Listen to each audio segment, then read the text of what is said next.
Pixel scripts.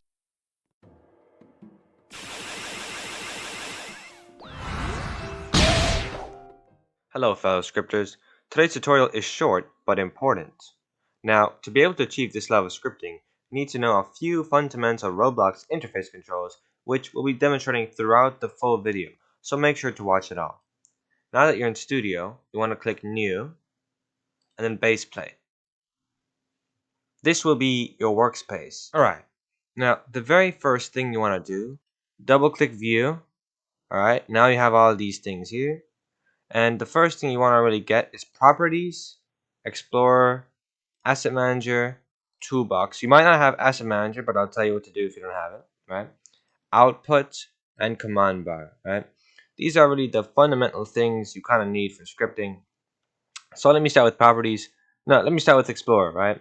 So what Explorer is just a list of all the objects in the game.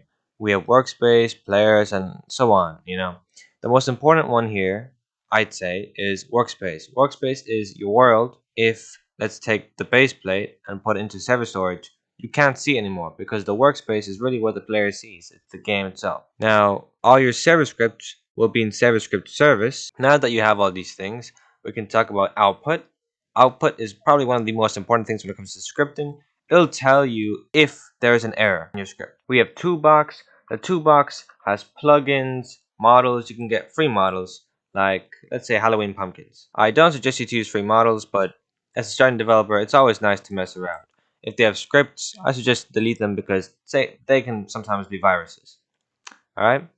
You'll find your own models that you upload in here, My Models, for example. And just to put them in, you just have to click on the model right here. Put in a model, and Ctrl Z to go back. Alright?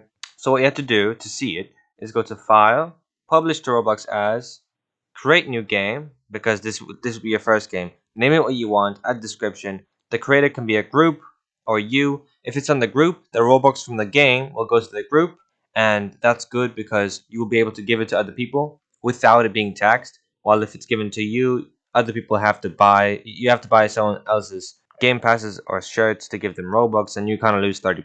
So it's good to make it on a group. All right, but my place is already made. So the next thing you want to do is go to test. This will show us this device setting. Device just allows us to see how our game will look for other people, and this is very useful when you'll be working with buttons and interface like UI interface, like all the text on your screen. You want to make sure that it's scaled with other people. Right now I have an iPhone 7, which is not a very big phone because I know that a lot of people have different size devices, and if it works on a really small one, it most likely work on a really big one.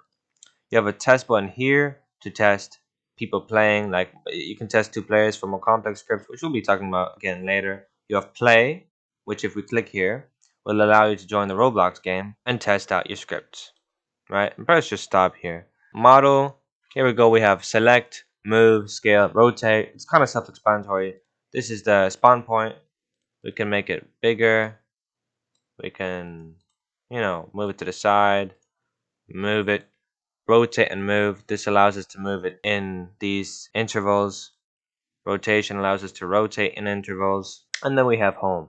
This is a terrain editor. You can make nice realistic terrain. Toolbox, and put in parts, but you'll generally be working right here. I really highly suggest you to, when you do something in your game, make sure just to save as Roblox or publish Roblox. And a little shortcut for this, I believe, is Ctrl S. Yeah, see? Just when you're working, just press Ctrl S, because if your Roblox crashes, which it does sometimes, you'll just lose your progress and you don't want that.